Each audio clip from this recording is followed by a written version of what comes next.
Welcome to the All Balls No Filter podcast, live from the cabin kitchen. I'm Zach. He's Brad. Oh, it's got both of us this week. Hello. Behind the scenes, we have a man that has watched 1 week of preseason and thinks the Steelers are going to win the Super Bowl. It's researcher Carl. He's actually celebrating in the background. I love that.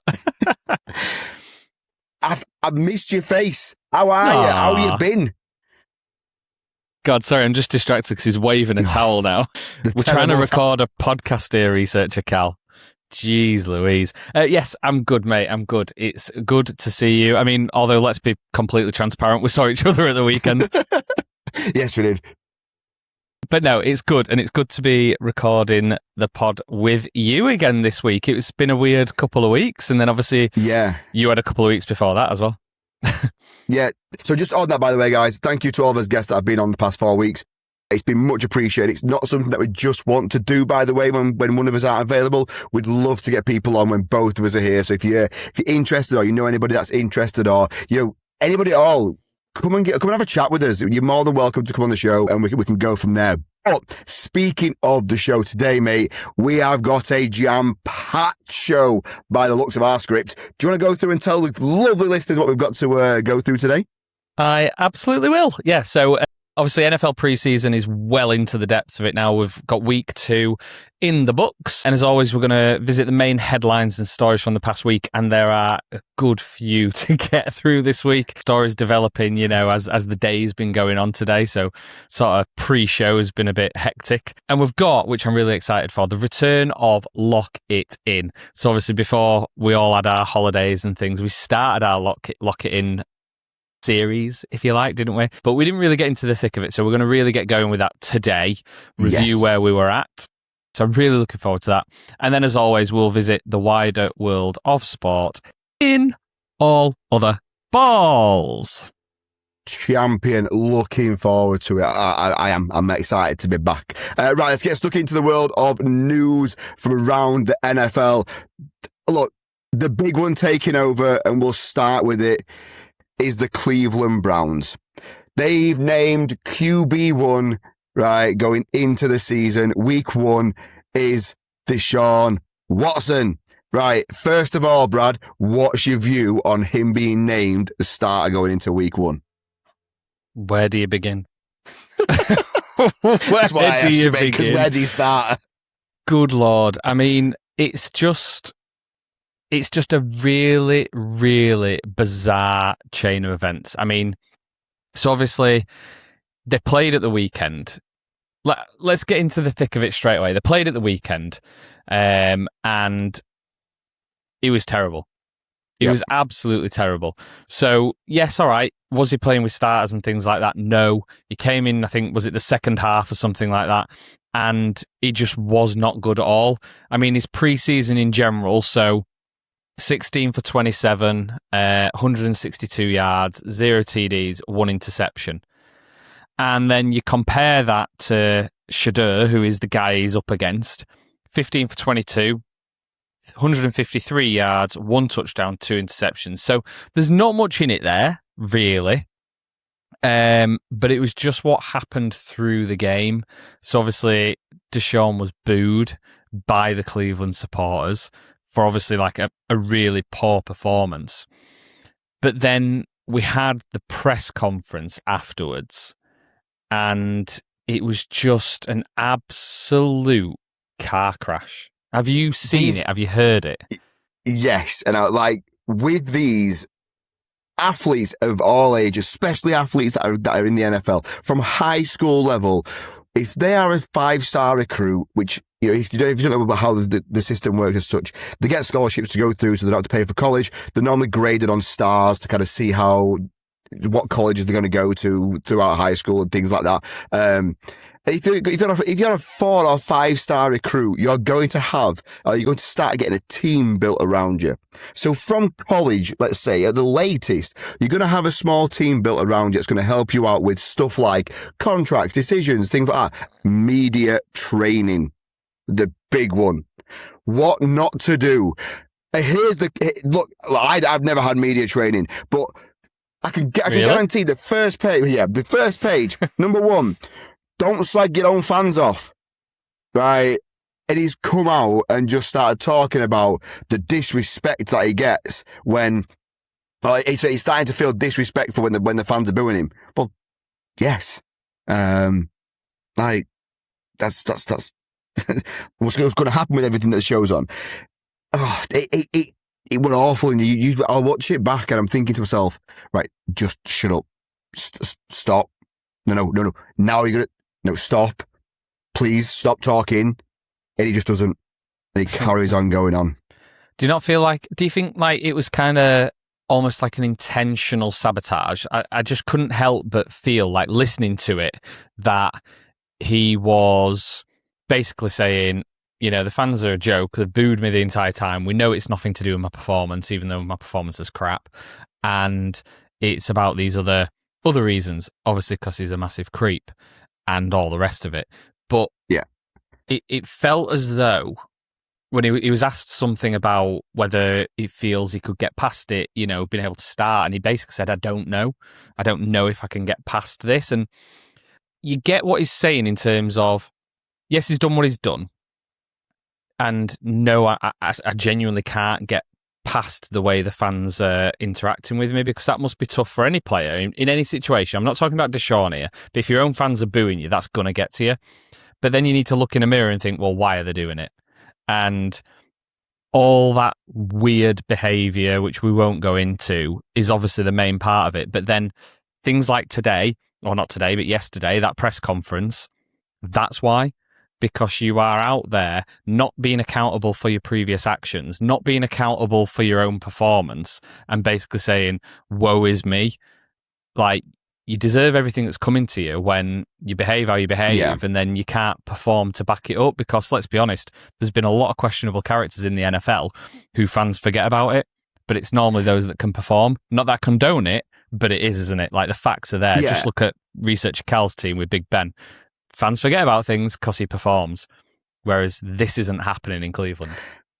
I think regardless of what happens, he's never going to get the showing because they have people like Shador on the roster who he's young enough to kind of be the face of the franchise and prove like that he can move the ball. I mean, I don't like Shador. I don't think he's as good as what the media makes out to be, but watching Deshaun's preseason and stuff, he looks terrible. I was Deshaun Watson's biggest fan when he was at Houston, when he first started coming out into his career. He was electric to watch. He genuinely was.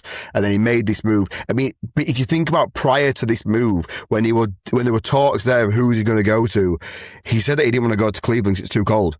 And then all of a sudden he went there because the money's there. And like, because the money's there, because the money were guaranteed for him,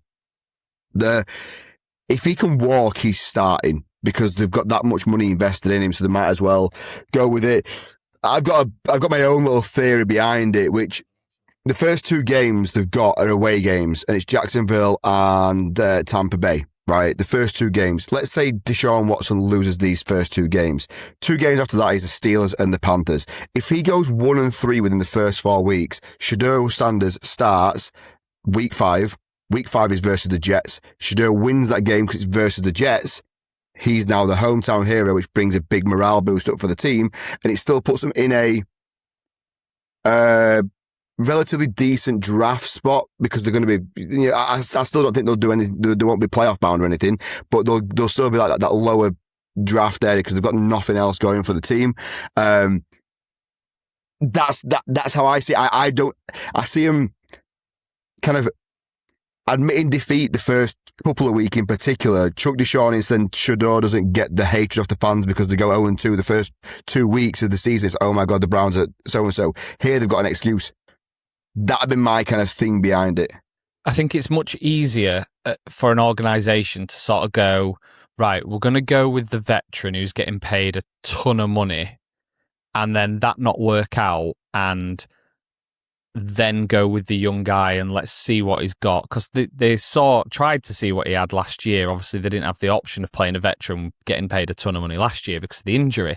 But I think it's much easier to go that way, whether it be for the fan base or the locker room or whatever, than it is to go the other way and start Shador and Shador struggle. Because let's be honest, he's not that great. I don't think he's a starting quarterback. I think he'll have a career as a backup fine. I don't think he's going to win a long-term starting job with any major success personally, but No. I think it's much easier to go that route than it is to go with Shador, then end up 1-3 with Shador, and then go, we're going to have to go back to the weird, creepy predator and go back that way. Well, I don't think that still sits got right. Dylan Gabriel. They've still got Dylan Gabriel on the roster, which again, he's not. I'm not saying he's the saviour grace, but he started the season last year. Shador came in midway through the season last year because Dylan Gabriel weren't performing. So they've still got the 2 draft picks that they drafted last year on the roster. Like there's a bit of a poison pill, if you want to call it, for Deshaun Watson's contract going over the next couple of years. If he's still on the roster by March the 13th of next year, he's guaranteed $200 million. That's where his guarantee kicks in at $200 million. If they cut him before then, the cap hit is only $34 million in 2027 and $51 million in 2028, which is $86 million. So if they cut him before March 13 next year, they're saving $130 million in cap. Does that mean they are in guaranteed money to him? So they might as well try him now, and if he don't work, just sack him off before the end of next year. They were going to be paying him this year regardless. So it's like a get out of jail free card for him. It is. I mean, in a way, but you're also losing your fan base. I mean, the uproar that I've seen on X, Twitter, whatever, and things like that about like this interview, and then today, obviously, he's been named the starter and he's done a follow-up interview, basically going, I was basically like, I'm paraphrasing it, but I was upset, I was frustrated, and I said some things and I take accountability for that. Didn't say sorry to the fan base, didn't apologise or anything like that, because he's not done that at one point in his entire career, not for any of things that he's questionably done. But there's just so many question marks over him, and I think they lost a lot of their fan base when they signed him and basically signed their entire franchise away for him. And what you've probably seen over the last few years is maybe some of those fans coming back to them. Like this year, you've seen I've seen a lot of stuff about, the Browns off season's been incredible because they had a good draft. And then they've been openly sort of making Shador and Deshaun compete. Okay, that looks good. But I don't think anyone in the right minds, especially after Sunday, expected Deshaun to be starting for the Browns.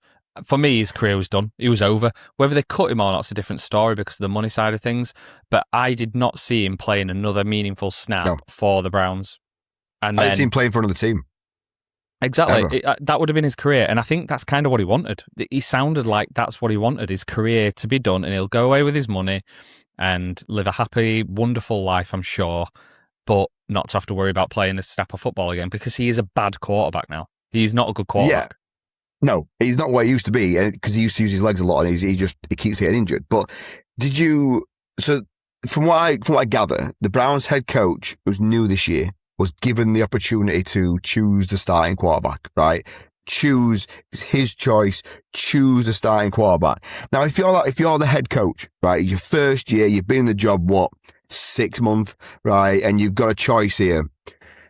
Do you please the owners by playing their investment, or do you please the fans by not playing the investment because the investment was obviously Deshaun? Now, as the media portrays, you please your fans because that's technically who's bringing the income in, and you don't want to get booed.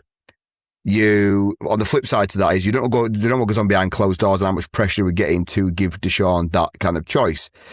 What gets me is, and what kind of nail in coffin that it definitely was the owners that put a bit of pressure on, in my personal opinion, is, did you see the press conference when he announced Deshaun as the starting QB? How he came on and he's like, Deshaun gives us the best chance to move the ball and score points, and evidently that's what we want to be doing as a team. Show us where, because for everything we've seen, including preseason game and training camp, he's done nothing. Like, it's mad. It was the bit that got me about like the away games and things, and then I've been thinking about it a little bit, and like I've listened to a few podcasts and bits in the media and stuff today, and people are saying, you know what, like, I get his point, because the away games are louder. So running the offense in that scenario, he's got more experience and he can get the plays out quicker. And it's like, well, Shador started games last year. He started like, I don't know, what was it, half a season or a third of the season? That included away games and home games.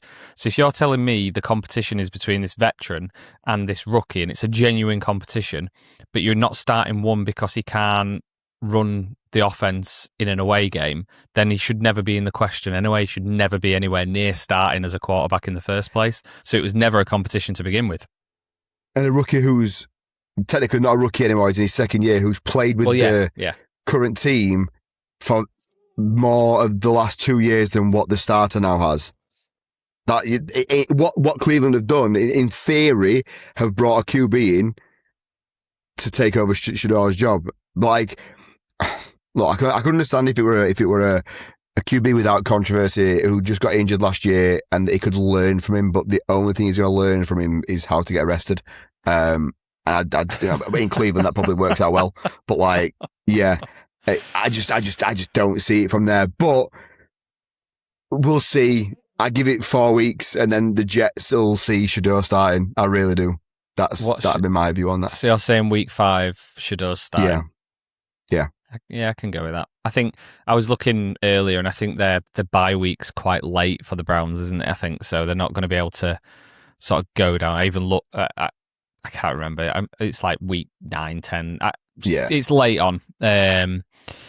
But yeah, it's week 5. They lost the fan base. I see that. They lost the fan base this year when they traded Myles Garrett away. They were giving up on this year when they traded him away. In my opinion, like that was a big. Yeah, we'll just sack this year off. We'll put Deshaun in. Who cares? Let's go. You know what I mean? Like, well, next thing you know, we'll be signing. So yeah. Anyway, for me, it just screams that they are. It just screams that they're going all in for quarterback next year because they're willing to put Deshaun in. They don't trust Shador. They've got a raft of draft picks to use, and actually, they might be able to do that and get the quarterback without having to use all those draft picks to trade up, which is a win for them. Or on the flip side, it don't work with Deshaun. They play Shador balls, and then they've got a different problem where they need to decide who they want to draft. So we'll see. So at what point, as a Cleveland Brown worker or owner or anybody in the organization, do they look back and go, we've tried this like one of one pick on a QB 35 times and not one of them's worked? Like, at what point do they just start looking at, I don't know, let's just not have a QB and just put 3 running backs in backfield. Let's do something different because we can't do any, like, they are the worst organization for a quarterback I think I've ever seen in my life. There's that guy who's got that, he's in a bomber jacket or a jersey and he's got every single QB's name on the back of it as a Browns fan. He's run out of room. He's run out of room. That's crazy. Just mental, like absolutely mental. But it's something that we can look into going down the line. I am a believer that by week 5, Shador will be in and Deshaun will not see the field on an NFL team again. Goodbye. Right. Moving on, trade news around the NFL. The Texans and the Patriots have done a little bit of a trade. Kayshon Boutte has gone over to the Texans while Jalen Reed has come back in return, as well as a 7th round draft pick in 2028, I believe it is. What's your view on this trade? Do you know much about this trade? Obviously, it's not necessarily your team as such, but Boutte played a big part towards the Patriots the last year in particular. Yeah, he did, and I think it's a good trade generally. I think it's good for the Texans. I think it's good for Boutte, which, by the way, has to be one of the best names in the NFL. So, obviously, is it Jaden Higgins? I think tore his ACL at Houston, so they obviously had a need there. And I think for New England, you've got a receiver here who's had a great season last year. 2 decent seasons generally. I've got some stats here. He's had over 75 plus catches. He's had over 1,000 yards and 9 TDs over the last 2 seasons, I believe. He had a touchdown over the last 3 seasons. Yeah, so he had a touchdown in the playoff run last season, which was lovely. But New England are in a position where Booty was basically surplus to requirements now. Obviously they've signed AJ. They've got a real deep receiver room now, which probably one of the better receiver rooms they've had in a long time, to be fair. And I think for Booty, it's good. It's a good position for him to be in because he's moving to a team that is another, Super Bowl contender, and he'll be up there, as one of the top guys. And obviously, then in return, Patriots filling a need there with Jalen Reed coming in. Obviously, safety need there. I think it's a good trade all round. I think Booty's done right by himself, and he's just played. I think it was quite clear that he probably wasn't going to be in the picture as a big star. So I think generally, I think a good trade for everyone, really. Good bit of business. And there's that connection, isn't there? There's like a connection between the Texans and Patriots. I forget what it is, but like some backroom staff sort of relationship. I got no idea. I genuinely don't. With that, I agree. I think it's a great trade. I say great trade. I think it's if you put this in a trade calculator for your fantasy football, it would say an even trade. The needs have been met on both sides, and that's kind of the main thing with it. Kayshon Boutte is coming into his payday year as well, so he wants to be performing. This is year 4 for him now in the NFL, so he's wanting to perform to get it. I'll actually talk before you join the call. I was talking to researcher Carl, looking between both on the stats. So Jalen Reed's 23 and Kayshon Boutte is 24, but Boutte's been in the league for 2 years longer. Now, they were the exact same draft pick, just 2 years apart. So they were both round 6, pick 187, which I didn't know myself, but I think looking at it, you're getting that youth depth across either side of it. So it's just an all in all a decent trade. And I wish all the best for Boutte because he's done it the right way. He requested a trade, but he didn't cry about it. He didn't refuse to play. He just said, "Look, I won't mind moving on because I'm not going to get anywhere within this team because you've just signed 2 receivers in the off season, and we've already got a stacked room as it already is." So yeah, look, it's one of them. Good trade all around. I think Research Carl's coming here. The Texans GM was a front office exec in New England, so there's a bit of a connection there is what I'm trying to get at. But all in all, decent trade. Moving on from active players trading to I'm going to say legend because he was a fantastic player, and I'm absolutely devastated. My fantasy football is devastated. My dynasty football, I should say, is devastated. That Nick Chubb has finally hung his boots up after breaking his leg 15 times, tearing out ACL 4 times, and still getting back up. I've probably got more metal in his legs than a scrapyard. Look, what a boy. 2 of my dynasty fantasy football players now have hung their boots up this year. So my team is on its legs.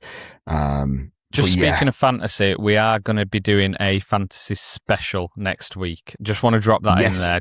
We won't move on from Nick Chubb, but we are doing a fantasy special next week, particularly for those who maybe aren't all knowing. So maybe an idiot's guide to fantasy football, because we are idiots and we like fantasy football. So that's the plan for next week. Yeah. But I mean, I've had Nick Chubb myself many times in redrafts. I mean, what is it? 8 NFL seasons, is that right? I think something like that. Yeah. So I've just got some numbers here. 7,349 rushing yards, 1,109 receiving yards, 59 TDs, and 4 Pro Bowls across 100 games. It was 2022, wasn't it? His last big season, really. So he was quite consistently smashing 1,000 yards. And then obviously injuries happened. And I think he's basically struggled I think he's hit 500 yards once since then. So he got injured in college, though, didn't he? Doing the same thing. His knees have always been. Yeah, sorry, go on. It was an absolute. It's a bit weird because it's probably, especially thinking about the next story when we're talking about as well, it's a heavy Cleveland Browns news segment today. But he's an absolute legend for Browns, especially in recent memory anyway. And I think about my time of really closely following the NFL. He has been a big part of it generally, and he's one of those sort of dominant running backs that you really enjoy watching. Just an absolute beast, a power runner, just smashing people left, right, and centre. What you want to see, an alpha, really, isn't he? He's an alpha running back, and then it's just really sad to see the last few years his career sort of just fall to pieces, really, with injuries. Obviously, last year was the Texans, and then this year not picked up anywhere. So it's a shame. Maybe not quite a Hall of Famer, but definitely in recent memory, a quality running back. And look, I could be completely wrong here, and if I am, please don't shoot the messenger with this. But he was one player that always kind of kept himself out the media, out the spotlight in terms of controversy, and he just did his talking on the field, and that says a lot for a Cleveland Browns player, as we've just spoke about, because like nine times out of 10, there's controversy somewhere within the Cleveland Browns. Even Myles Garrett had a little bit when he said that he wanted to leave and then got paid and stayed for the money, which is not what they want your players to do. He just played, he just turned up, cracked on, scored touchdown, were great, but he was just injury prone. And I was just asking the guys in the chat there about, I can't remember him actually getting a monster contract like a lot of the players have done. I think he just missed the running backs getting paid, if that makes sense, because they were an era of... I think the thing is with him is almost an exact sort of an exact example of why running backs don't get paid, though. Until obviously recently, like, you know, you guys spoke, yourself and Jack, I think it was, and Isaac, you guys picked up the sort of running back contracts that came through. And then I was having a few conversations with like Mateo and Ross and talking about running backs now finally starting to get that credit, and that the big contracts are coming through now, aren't they? Whereas... he is an exact example of why teams were scared to do it, because the injuries that they take. I mean, 8 years in the league is, depending on your position, you could say that's a real good stint, or it's not actually very long. It depends on your perspective. But the last three, so really, you know, the last three of his have been hampered by injuries. Yeah. So he's had 5 years. He's had a rookie contract basically as a career, and that's it. But he did get that 3-year deal, didn't he, for 36 mil, but you know, what's that, 12 mil a year? Whereas now we're looking at like 20-ish plus million a year, you know, so it's a shame. He should have had the money, shouldn't he? But it's just that era. 100%. I wish him all the best in whatever it is with retirement. My fantasy football will cry because now I need to find another 8th string running back that on the waivers somewhere, which there's not anymore. But yeah, we'll get into that next week. Let's move on to our final news story from the headlines this week, and that is, hey Brad, you know, if you go to the NFL, you can go back to college, apparently. Oh, it's exactly what I want to do. Oh, wait, what's that? I'm going to get cut in the NFL, so I'm going to go back to college and earn even more money. Oh, in second thoughts, let's do it.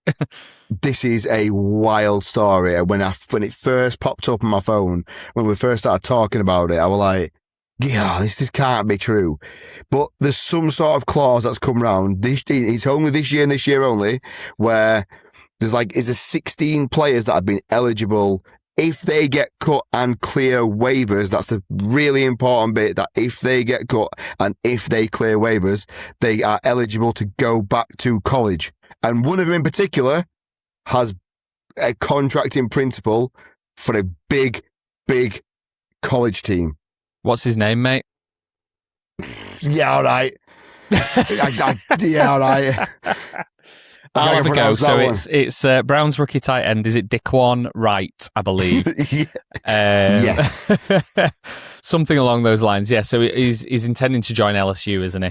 If he clears the waivers, which may or may not have happened yet. I'm not sure on the timings, because obviously it's American time, blah, blah, blah.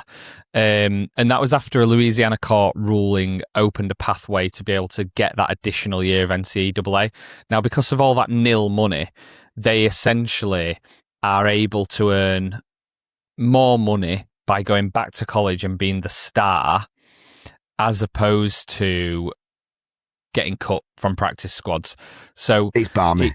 It's a mad thing, and it's a weird thing, because like, I don't blame the player at all, because, you know, he's a young kid and he don't want to hang up his cleats, and he wants to earn a ton of money from the thing that he's wanted to do all his life and tried to do all his life. And he can do this by going back to college for a year. Now, there's two pros to this. One, he's going to earn another ton of money by being the big dog back at college for a year. He's also got another year of development opportunity where he might then maybe be able to get back in the NFL. Yep. And then your college teams, I can't blame them because they're going to get, what you'd assume is one of the better players in the country. Obviously, if they've been on NFL teams, they're going to be in that top 1,000 of players, which sounds like a lot, but it's not, yeah. No, thousands or whatever.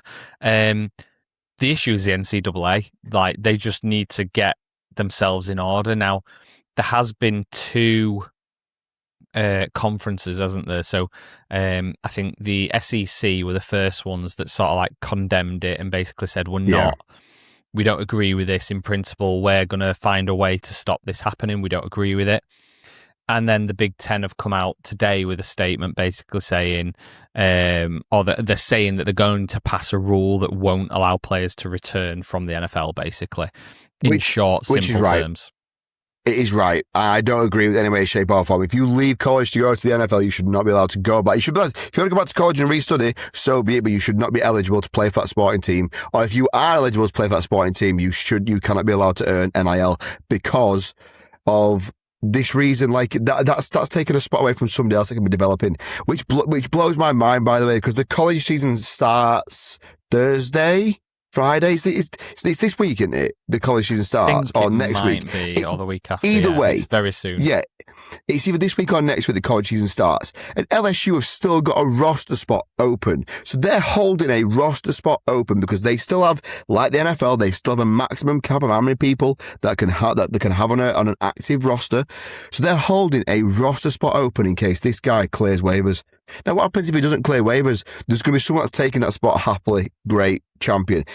But there's kids there, and I mean kids because they're in college, that have probably been turned a scholarship down because at LSU because this guy might not make it through, and it's all of if, buts, and maybes. I just think it's a little bit unfair to the developmental process of what's going on. Now, look, I agree. Like the schools are just playing the system, and Lane Kiffin's come out and said the exact same. He says, "Look, I know what he's saying, but if I don't sign him, somebody else is going to. So he either plays for my team or plays against my team, and I know which one I'd rather have." And I fully back that, and I fully understand that, and I get it from there. But from a morals point of view, it's shit. It is. It's stupid. It's absolutely stupid on every level. And I think the big problem, which I massively agree with what you're saying, is it's hampering the development of other people. So these people are fringe NFL players. Because if they're going to make it in the NFL, they're not going to go back to college. They're going to stick on the teams. These are basically guys that are going to get cut and might make a practice squad, and they might not. And the money they can get from NIL is much more than what they can on a practice squad. That's why they're doing it. For no other reason. And by doing that, they are hampering everybody else coming through. So what you're going to get is more players coming to the draft who aren't ready, and then they're going to end up in the same situation, and then they're going to do the same thing and hamper someone else. And it's just this vicious circle, and it's just wrong. It is. And you have to think of it this way. Dickwan, right, or whatever his name is, has gone off his own back. Say that again? Yeah, Dickwan, right, whatever his name is, has turned round. Mr. Wright has turned round. He's not right this time, is he? He's wrong. But Mr. Wright has turned round and gone, yeah, screw college. I'm good enough for NFL. Not even good enough to go out in Cleveland Browns team. And now he's going back to college. So I'm sorry, Mr. Dickwan, whatever your name is, sling it up, pal. If you weren't good enough first time, don't come back. And that's how it should be, right? As you can tell, I'm not a massive lover of this. But let's go.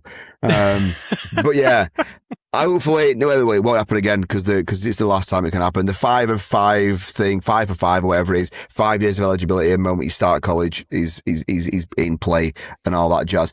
But while we were talking there, Research Carl came in with a little bit of breaking and developing news. Jamar Chase has gone down in practice, running a route, ball thrown to him. You can go on X, check out Shefty's tweet that he's put out there, or whatever it is that they're called nowadays. Shefty's post shows the Jamar Chase running a route, jumps up for the ball, lands really awkwardly by the looks of it. It's come out and the update is it's a little hyperextension, but other than that, he's fine according to Jamar Chase. But looking at that, it did not look very comfortable when he landed, I must admit. So hopefully he's okay. But if any more breaking news with that comes throughout tonight, we will let you know. Knowing our luck, it'll be after the show. Just as we click stop recording. Every time. Fucking Shefty. Right, moving on. There's been some new jerseys released. Should we have a look at them? We shall. Let me pull this up for us. I love New Jersey time. I even loved yesterday when we had the NFL Disney collaborations, which we've not got for the screen today, and we're not going to go on because it's just ridiculous. But I even enjoyed that. Just love looking at stuff. if there's one thing the NFL does well, it's like not the collaboration and such, but it's stuff like this where they do the throwbacks and they do the rivalries jerseys. Now, only a few teams last year did rivalry jerseys. Two divisions. You don't know what they are. So, two divisions last year did rivalry jerseys. If it's your first time watching the NFL, they wear them when they're playing the rivals. Basically, really? That sounds, yeah, right. I'm trying to put it in for the layman, you know what I'm saying? But they're an alternate design that they wore for once or twice a year at the most, normally with a big press release. I really, really, really liked the Patriots one last year. I actually nearly bought it. Probably will buy it this year. I genuinely really did. And there were a few quite nice ones, but there were also a few not so nice ones. But these ones, first thoughts, Brad, what do you think?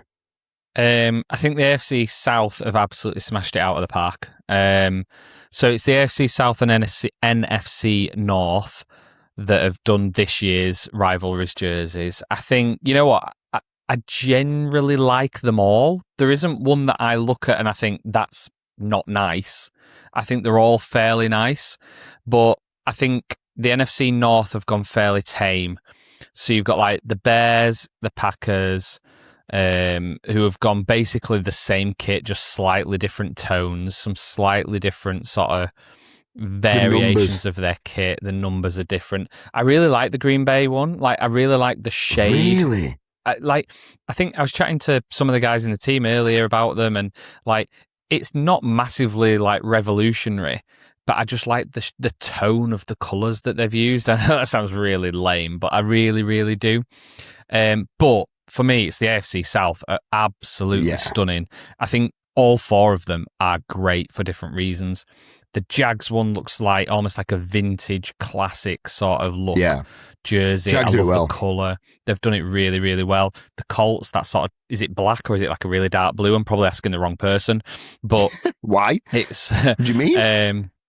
It's just a really, really nice colour. I think the Music City for the Titans is lovely. Really, really lovely. Oh, so Research Cal saying the Colts one is grey. Looking at it now, it probably is a really dark grey. Fair play. But for me, the winner is Houston. I love it. I really, really love it. And I don't know if you've seen any of the launch videos, but the Houston one is so cool. If you've not seen them, just get onto X and search them up. Obviously, if you're not following us or watching us on YouTube or Spotify, please do. We've got visuals and everything, so you can see all 8 jerseys on the screen now. So at ABNF Pod on YouTube, Spotify, Apple Podcasts, but we've not got visuals on Apple Podcasts yet. But yeah, I think they're all stunning. I really like the Vikings one. Again, it's just subtle, one. But I love the sort of the arm sort of detailing. I think it's great. Any big winners for you? Sorry, I've probably just spoken about all of them there, but no, I like Houston's, right? I do like Houston's. I think it's just different. I think it's different to what they do. I think Green Bay and Chicago need to sack the design team because it's laziness. That is it's 5 to 5 on a Friday and we were supposed to submit these designs. Just change numbers right quickly. That's what I get from there. I'm not a massive lover of them. The Jags one's gorgeous. I agree. There's a solid line across there. The Detroit one's nice. For me, my favourite is the Jags. I think the Jags just do this kind of thing really, really well. We went down to London with our friend Jake, who's a Jags fan, and he was wearing that Jags jersey where they've got the actual Jaguar on the arm.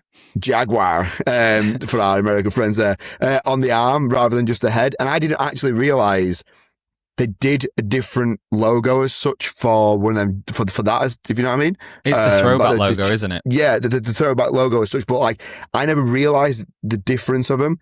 And I just like the way they do certain things. I just think it's smart. It's very sleek. It's just nice. But for me, the winner is the Houston one. I really, really, really like that. It's just clean.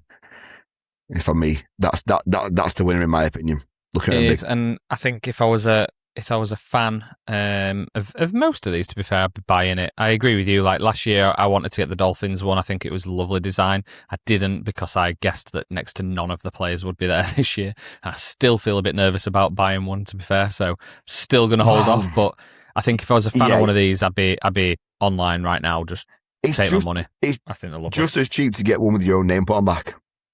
Or not far off, should I say? Then you know that's not going to change. But the worst is the Chicago one, without a shadow of a doubt.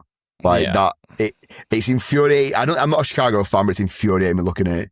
Like it's just if I were a Chicago fan, I'd be like, why have I picked? This is from a Patriots fan as well. Why have I picked such a boring color schemed team? Like, what's this about? But anyway, yeah. That's my favourite from there is the Houston one. Right, let's move on. Let's just quickly talk preseason let's give preseason what it deserves. Let's give it 35 seconds and then we can move on because preseason is ass in every way, shape or form. It's media skeptical. They can earn a bit of money with people coming to watch the games, but it is just kind of see the development of, they know who the stars are already going to be. It's a way of seeing who your guys are going to be in the depth chart. Have you watched any of the preseason for a starter? Is anybody that's kind of sprung out to you? You know what? I've watched bits. I don't think I've watched a single full game that I can think of. I've watched highlights or I've watched a couple of games in 40. I just think what's quite nice is obviously that there's definitely some sort of QB performances that are hitting the headlines. Like obviously Bo Nix played and had a really solid game. So quite a bit of starters on starters in this game. I think one thing that stood out to me as a Dolphins fan was that 35-yard completion to Jalen Waddle. That, for me, is something they've kept quite low-key as far as I can tell. They haven't made a massive thing about Waddle being like setting the world on fire in practice. But from what I've heard and what I can see from like sort of Broncos reporters is actually, no, this guy is going to be the guy with Bo Nix. So I'm kind of excited to see that relationship. Yep. I think JJ is what we thought he was going to be. My question is he even going to be the number 2 quarterback? Kyler's starting, and if he goes down, who's the next guy on the field? Who are you going to trust the most? Are you going to trust JJ McCarthy or are you going to trust Carson Wentz? Well, yeah. Where do you go? That's it. I think JJ he could go down as generally one of the biggest busts to come out of college since Manziel, because he was rated so highly. I can remember the Patriots talking about moving to get him. It was kind of a shock how low he went as such. But yeah, no, I just don't see much from him from that way. Same like in the Atlanta camp, because Tua's not really taken the world by storm this preseason. There's not been a out and out like in Minnesota. There was a Kyler JJ battle going on, and Kyler's come out and he's won it, right? So Kyler is the starting quarterback over there. But in Atlanta, Tua's not taken the world by fire. Penix, or whatever his name is not taking the world by fire. Phoenix. Phoenix. And there's a guy called, is it Stroud on there? Is it like 4th string or something? He played really well against the Colts and lit it up in the preseason game. Just played really well. So there's a bit of QB controversy there. And I think this close to the season, they need to have an idea as to who is going to be starting. Jack Strand. They need to have an idea of who's starting, but there's normally there's a bit of, you can tell, but now at this moment in time with Atlanta, you can't. So it'll be interesting to see what goes on with that way. But yeah, I mean, the big news out of preseason is Harrison Butker has kicked a 69-yard field goal. Oh my God. But it doesn't count, it's preseason, so it means absolutely nothing. It was 1 yard longer than the regular season record, but not quite as long as Cam Little's preseason kick last year that everybody forgot about because it's preseason. So yeah, It's mad that it doesn't count as a record because it's pre-season. Like, I get because pre-season, it's like, pre-season just doesn't count. No, it's so bad. Like, I'm so excited football's back. Genuinely, like, we've now got stuff to talk about a bit more. It is great. But it's like, no one goes to watch football friendlies. No one cares about your friendlies in the UK. Like, they don't care. They wait until the Premier League starts. They don't really only play the game against, whatever. I don't know. It's rubbish. It's rubbish. Right.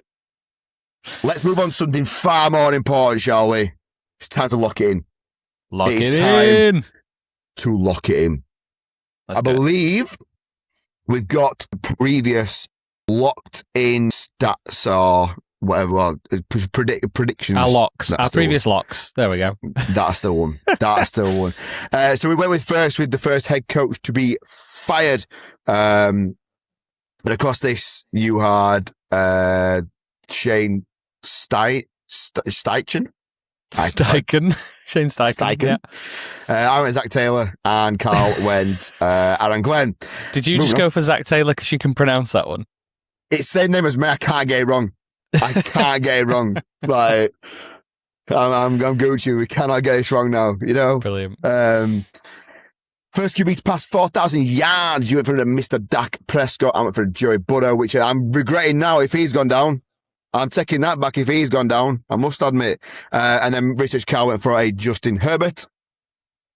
He did. And they're the two. Yeah. Just two. Just the two? I thought it was more. Just two. No, we got going and we were like, let's do this one, let's do this one. And then I sodded off for 2 weeks and then you did the same. So we've had, obviously, our guests do their Super Bowl predictions, which we will get to in a little while. But no, just... I thought we'd done more. Just the two, baby, I think. Right. Let's lock some stuff in. Okay. Research Carl sent us some locking kind of things. Well, things to lock in, shall I say. So let's get into this, shall we? My tongue's starting to move all over the place, if you can't tell. Oh, is it? Yeah, only just.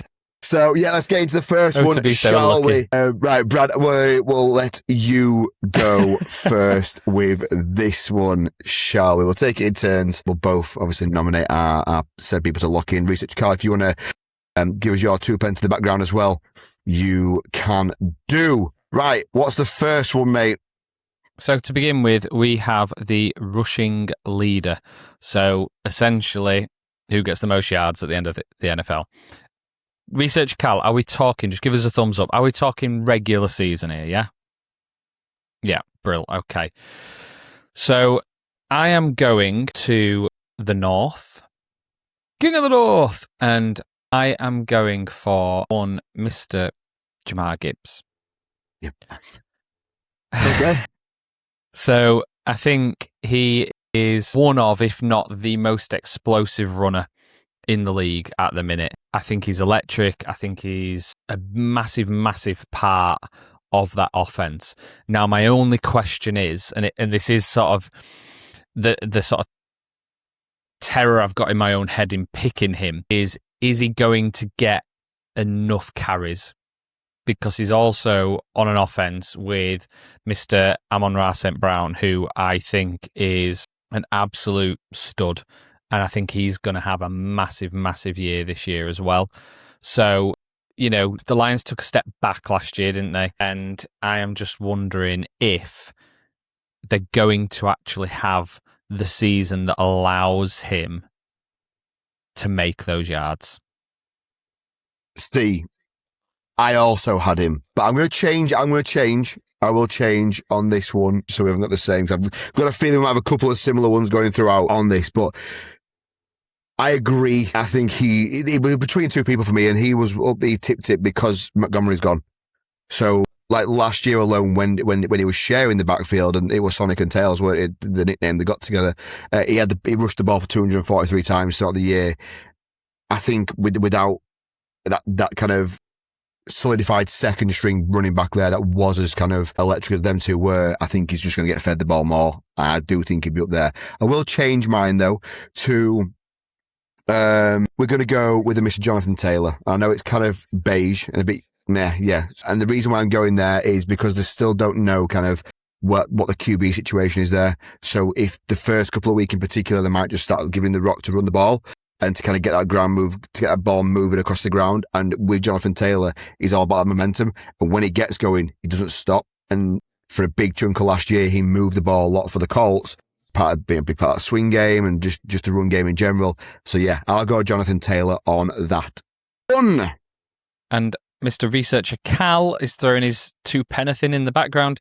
He's going for Bijan Robinson.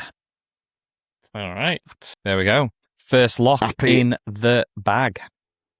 Happy days. Right, moving on to the next one, which I believe is Defensive Rookie of the Year. Is that correct?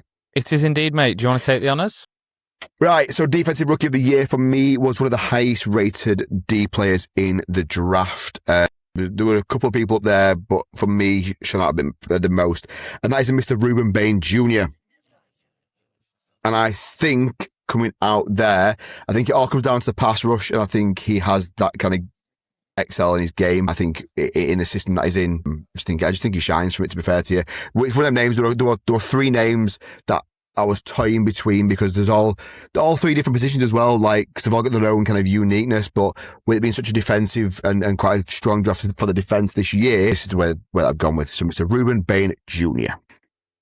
I was definitely toying with him myself. He's up there, and I think he's got the sort of position, hasn't he? You know, like, an edge rusher is prestigious, if you like. It's one of those positions that wins awards, you know, whether it's MVPs, Defensive Player of the Year, blah, blah, blah, blah. And I've also gone for an edge rusher. And I've gone for a New York edge rusher. I've gone for Mr. David Bailey. He was up there for me. And like you say, very valid reasons. It's the glory of the defense, really, isn't it? It's the place that gets paid. It is, and I think, you know, the reasons that you sort of stated really are, they're just like, you know, it's 4 and 2 twos. They are athletic beasts. I think they're in a position to stand out on their teams, and I think either or could definitely do the business. And like I say, I think that position is just one of those sort of standout positions, really. It's easy to get the limelight in that position, or easier in that position than it is, like, say, as a linebacker, for instance, or like a middle linebacker. There's more chance of you if you're doing that there. Research Cal's coming with his pick as well, and he's gone with Caleb Downs. Another solid pick there. There were a few names up there. I didn't have him in my top 3, if I'm going to be perfectly, but yeah, like, we've got the 3 from there. Let's move on to Offensive Rookie of the Year. I think this is where we will have another name. I'll be very surprised if we don't have the same name here, and I'm just going to tell you now, if you choose my name, I'm keeping my name as well, right? Because I'm kind of set that he's won this already. But I'll let you go first. Let you take the honours, my mate.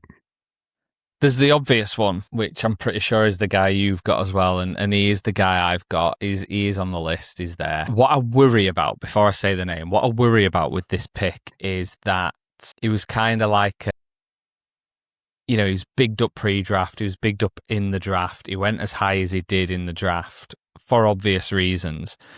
And what I worry about is that doesn't always transfer. And I do think we're both going to have the same guy here. But I'm just toying with whether I go somewhere a bit different. Now, my second pick is a different position on offense. Okay. And I think he's got the potential to be a real quality player in that position, but I feel like he's going to be let down by his team. Whereas I think the guy I want to take, even if his team's trash, he can still make certain stuff happen. Okay. So I'm going to stick to my guns, and I can reveal who else I was thinking about after your pick if you want. But yeah, I'm going to go for Jeremiah Love, Cardinals. Snap! Yeah, the highest drafted running back in the class for obvious reasons. I agree with what you're saying, that it doesn't always translate out, but at the same time, the QB situation over there as well isn't necessarily fantastic. We don't know what we don't want to kind of get in with there, and they've only got. Well, let's say they've got Marvin Harrison Jr., but he's not looked great in preseason this year. He didn't look great last year. He's a prime example of not living up to how good you should be. So I just think, providing he comes out running, as daft as that sounds, as for a running back, providing he comes out running and running hard, I think they just feed him and they use him for momentum more than anything else. It might not be a touchdown machine, but they'll use him for momentum. So yeah, I'm going to also stick to my guns. So we might have a bit of a stalemate on this one, mate. I'm going to stick with Jeremiah. I changed the first one. I ain't changing the second one. My offensive rookie of the year is Jeremiah Love with the Cardinals as well. Yeah, and Research Carl's got him too as well. We should add that Research Carl's gone for Caleb Downs for the defensive. Oh, sorry. So Caleb Downs for defensive rookie of the year, but Research Carl, late curveball, is going for Mendoza for the offensive rookie of the year. You weren't paying attention because I already announced Caleb Downs. Sorry, I wasn't listening to you. Mendoza. If Mendoza wins offensive rookie of the year, right, then something's gone terribly wrong because he's not even going to get a game this year. I'm just saying. But he won't start this year, right? They'll sit him there, and he'll just run away with fairies and just earn some money this year and sit behind him. But we'll see. Yeah. I was toying with Carnell Tate for my... See, for me, there just hasn't been enough class in the offense for the draft this year. You normally see it like, we spoke about this with the draft shows. You normally have like a favoured class, like next year is going to be more offensive based and QB based draft. And this year wasn't an offensive weapon draft, if you know what I mean. I don't know, mate. You had a lot of big names going that top 20. And I mean, Carnell Tate went number 4 overall. But for me, the worry is, like, Cam Ward is unproven. You know, we spoke all this time about these like generational players and stuff, but he just hasn't shown it, and I'm just not convinced he will yet. I think he's quality, but I think he's going to take another couple of years to develop, and I think because of that, a receiver can't be as big as they might be. Like, whereas a running back can carry a team, whereas if a receiver's not getting the ball put into his hands, he can't stand out. So I was really leaning towards Carnell Tate, but I just had to stick with the choice. As a receiver, you're sharing the field, aren't you? There's more of your position on that field at the same time, whereas as a running back, there's you. So if you don't perform, then yeah, you're going to get replaced for it. But as a receiver, if you're dropping the ball, you're just not going to get targeted as much. But yeah, cool. Right, offensive rookie done. Let's move on to the meat of the lock-it-ins. We've got 2 more left, right, and we're going to go with a big MVP for the year. It's me to choose first, isn't it? Yes. And I am going to state here right now, if you go for who I want to pick, I'm not going to do a cop-out like you. I am going to change mine, and I'm going to back it until I die. Or until it's revealed who's MVP this year. We've recruited well. We're smashing it. Drake May is the MVP. He was so close last year. We have recruited. Drake May is the boy. I back my boy, Drake May, to the moon. He's improved the offseason. He put some size on. He's going to use his legs. He's going to be good. He's going to be electric. Drake May is the MVP at the end of the year. God, that was one for the Instagram reel, wasn't it? Let's go. Not a chance. Not a chance. He's not having the same season this year that he had last year. Do you know why? He's been better. No, he's not. No, he's not. And better. And you know why, and I'm not even going to go there. I'm not even going to go there. I'm going to let you say it. He's the schedule. No, he's Triggered. The boy. He's Triggered. The boy. He's the boy. That's right, researcher Cal. He is hooked. Right, who's your second place MVP then? So I didn't think you were going to go like suicide on that choice. I begrudge this pick. That's the worst thing. I really begrudge it. I had a backup choice as well, and that wasn't Drake May either, just so you know. That's fine. I'm going Josh Allen back to back. I think. See, I'm not going to lie to you. I was close. Yeah, I think it annoys me. It really annoys me because he's annoyingly good and he carries the team. But I think Bills you'll have heard us chat about it with Ross last week. Like, sorry, was it Stafford last year? Yeah, it was Stafford. Oh, sorry, it was Josh Allen the year before, wasn't it? Is that right? Yeah. Sorry, my mistake, yeah. So not back-to-back, but I think he's going to win it for the second time. Thanks, Research Cal. I just think this is the year for the Bills, I think. I really, really think if they get over the hump, this is the year. I'm not saying they will, but I think they're in a real good shot for it. So this is the year that Josh Allen really, really puts his money where his mouth is and wins MVP second time. Enough said. Look, if he wins the MVP, it's something that I'm not going to be overly surprised about, if you know what I mean. Like, I'm not. He's an extremely good QB, but we'll get into our Super Bowl predictions in a second, but I just don't think the Bills will get there. Spoiler alert. But we'll get into why in just a second. So, who have you got, Research Carl, as your Bo Nix? Okay. All right. Okay. So, Bo Nix for Research Carl, Drake May for myself, and Josh Allen for Brad. Sweet. Right, let's move on to our way too early Super Bowl predictions.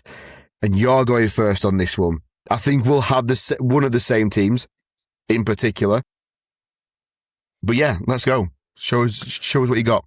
So last week we had Ross from Coifcast on. We had a really good chat about the Super Bowl and who he thought was going to win it. Now, he backed the Bills over the Rams. Now, I agree with his Super Bowl. I just don't agree with the winner. So I am going for, I know it feels a bit cliche because I think everyone's saying it this year and it almost worries me to say it because it tends to be like a bit of a change. But the Rams are going to beat the Bills in the Super Bowl. Yeah, I'm backing the Rams to get there. I wouldn't be surprised if the Rams went unbeaten all year. I think I think the Rams are the ones to beat. But yeah, going into it for me, look, I initially was going to go Rams Patriots. I really was. I've got such a good feeling about my boys this year. I genuinely do. But I just don't think we'll get past I don't think we'll get past the AFC finals, if that makes sense. I think we'll struggle there. I am going to go with a Rams-Ravens final. Okay. And I think it'll be an electric final, but I think the Rams will just take over and they'll win. I think my bold prediction for the year is the Rams go unbeaten all year. Like, I just think they are that good this year. They're in form. Stafford's got one more year left in him with a lot of weapons around him and a defense that is on paper to be the absolute like definition of a solid defense. I think that they go to win it and they go to win it all. I'm going to go Rams, Ravens. What's yours, Research Carl? Where have you got here? Yours is Rams to beat the Broncos. Look, I like them all, and there's one kind of, other than Mateo, there's one kind of common factor is that the Rams are top to go through to the final. Right, we're going to move on. There is Locked In. If you want to check out our Locked In, by the way, head over to our socials. We were sharing all these across our stories and as actual posts. So you can drop us a comment, let us know what you think. Give us your Locked In and give us your bold statements for the year as well. At ABNF Pod across all of your socials. And if you want to have a look at the beautiful slides that we put together at All Balls No Filter podcast on the YouTube, Spotify, you can see the videos from there. Right then, let's move on, shall we? It's time for us to get into our returning segment where we're going to fly back over to this side of the pond, similar shaped ball, and it's, I can't speak, get him off, ref. We're going to go through all things rugby league from this week. We're going to touch on this now. There's been a lot of talk and controversy regarding a team very close to myself and Brad's heart, and I know we talk about them a lot, but this is genuine news that I do want to get your view on, Brad. So I am going to favour this segment towards the Tigers. The last pod I did was with Jack, who's also a Castleford fan. We spoke about, at the time, we spoke about the fact that Ryan Carr, the coach, or ex-coach, as we've now come to learn, I hadn't spoke to you about this. What is your view about the whole Ryan Carr saga with Castleford, and where does this leave these new signings for next year? I think it's obviously more of a HR issue than a performance issue. I think if it was a performance thing, I think they'd have been able to be a bit more transparent. I don't think it happened mid-season. I don't think it'd have dragged on for the weeks it had. I think it'd have just been, it's been let go, done, sort of thing. There's been tons of rumours. What you believe, I don't know. I don't really want to get into them because I think I spoke about it with Ross, last week, that the rugby league media and Twitterverse, or whatever you want to call it, is just full of rubbish. It's absolutely full of rubbish. There's no smoke without fire, so I think there's some merit to some of it, but it's just a difficult one because it's just messy. And I think what's a shame is that the Tigers as an organisation have been given a lot of stick from the fan base, whereas quite clearly, if you've got any sort of brain cells about you, it's clearly a sort of issue that they're not able to report on. It's like when it's a legal thing, like a policing, you can't comment on it because the evidence then isn't usable. Like there's employment laws, so if it's a HR thing, you can't just publicly talk about stuff. So I think there's a lot of challenges there, really. And it shows with players on field, because you have, we've signed a lot of players this year, so a lot of the players that are in year one, especially experienced players, don't necessarily take the pride in the badge as much as what 4 or 5 year long players have that have got that pride to wear the Castleford badge, for instance. And it showed with Tyler Dupree at the weekend. Got yellow carded, came off, and he's scuffling with Scott Morrell on the sideline. Really, looking like they're about to start throwing fisticuffs. And that's his at the time, with one of his coaches. You just don't do that on the sideline. I don't care how wound up you are, you just don't do that on the sideline as a professional athlete who's getting paid a handsome wage to do what he's doing. But that just shows he's playing. Is he playing for himself at the moment, not playing for the club? And when too many people play for themselves, they don't play together. And I know it sounds daft, but we've seen it in all walks of life with sporting. You can create a team with 55, create a team with 13 personalities that are absolutely fantastic. If they don't work well together, they're not going to play well together. And I think with all this controversy happening, and they can't speak about it, and nothing's coming out, and they're getting shit left, right, and centre online about it, they're not playing as a unit. And that's them making it worse long term, because no one knows if they're going to be it. Half the players don't know if they're going to be in contract next year or not. And then we've got these new players who are turning around from Australia saying, actually, don't know if I want to be here next year. It's well, don't come then. You come over for a paycheck. Don't come if you don't want to come. I don't know. I just find it a little bit. I don't know. I think I agree. There's obviously stuff they cannot talk about, but they need the Castleford media needs to be better. There needs to be a bit more. I mean, they're hosting something on Thursday. They're hosting a bit of an open. What are they called? Where the town hall, like a little town hall meeting, like an open forum sort of thing, isn't it? Yeah, they're hosting one of them where fans can come down and ask the board questions, and that's the sort of stuff. I mean, it's too late now, in my opinion, but they just need to be a bit more front and just be capturing this. Look, we know there's speculation, but for legal reasons, we cannot speak about it. That's all they needed to say 2 weeks ago. But it's difficult, isn't it? It is. And we'll try his best to keep on top of it, and we'll keep sharing things and going on with things like that. But speaking rugby league, moving on to all other balls. Our first all other balls story, mate, is rugby league related. So before we just get into it, what is all other balls for the people that don't know? Yeah, so all of the balls is where we touch on other sports from around the globe, around the world. You know, typically ball sports, not always. In fact, quite often not ball sports. But yeah, all of the balls is where we touch on the wider world of sport, obviously rugby league included.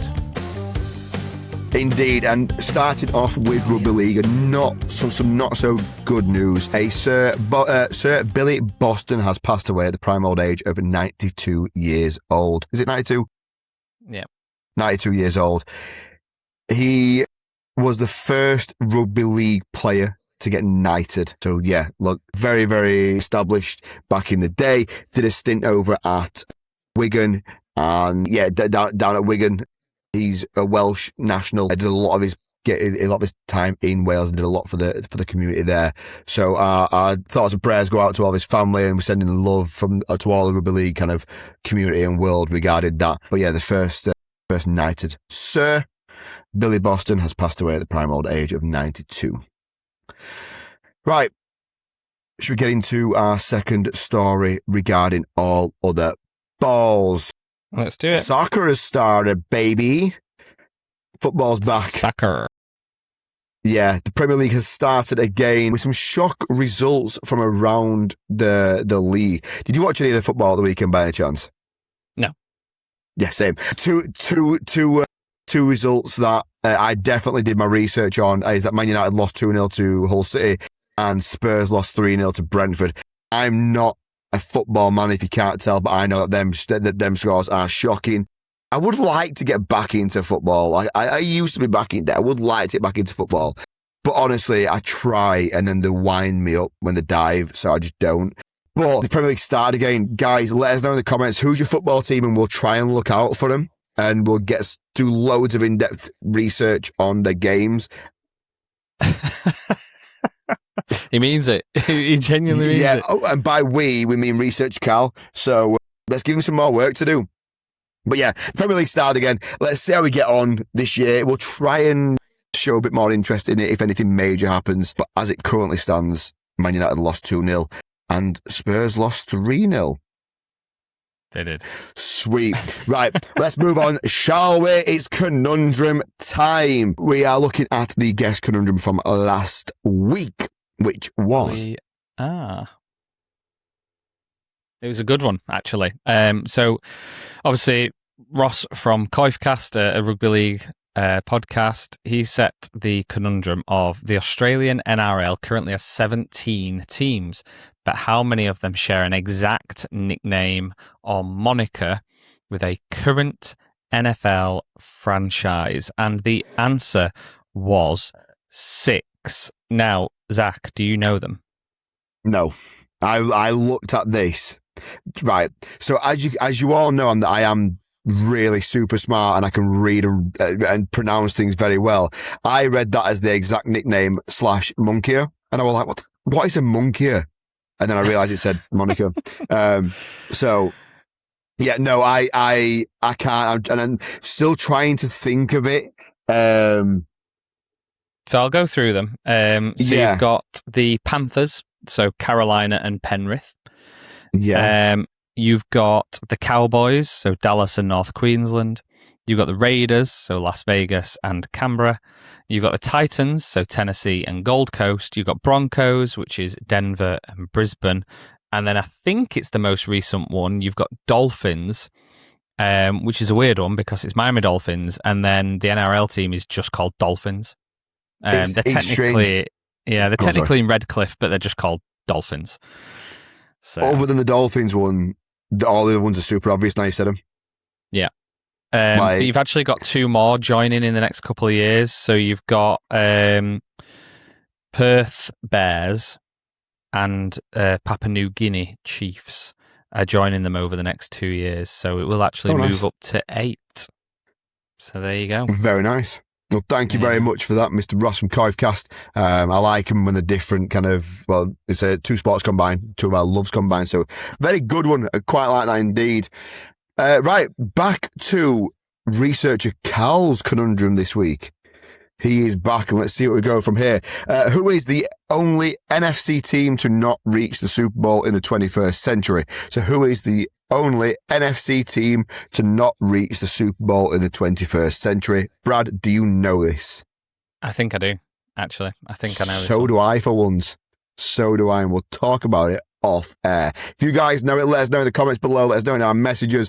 Get involved. Please help by sharing this. The more you comment, the more you like, the more you interact with our posts. It really does help us out. Cannot thank you enough for the support over the past, what we are now, 28 episodes that we're on so far. So much over that. We are getting up to the season now, so more in-depth stuff coming soon. And don't forget, fantasy football focus next week. So if you are interested in doing something related fantasy-wise, if you've got any questions about fantasy football, get them in beforehand and we'll try and answer them on next week's show. It's good to be back. It's good to be back, baby. Thank you very much. Thank you very much. Anything for myself before we leave? Yeah, just to bear in mind, just that every decision you've ever made, Zach, Research Cal, listeners, every decision you've ever made has brought you to listen to this very sentence. So, you're welcome. Goodbye. God bless. See you later.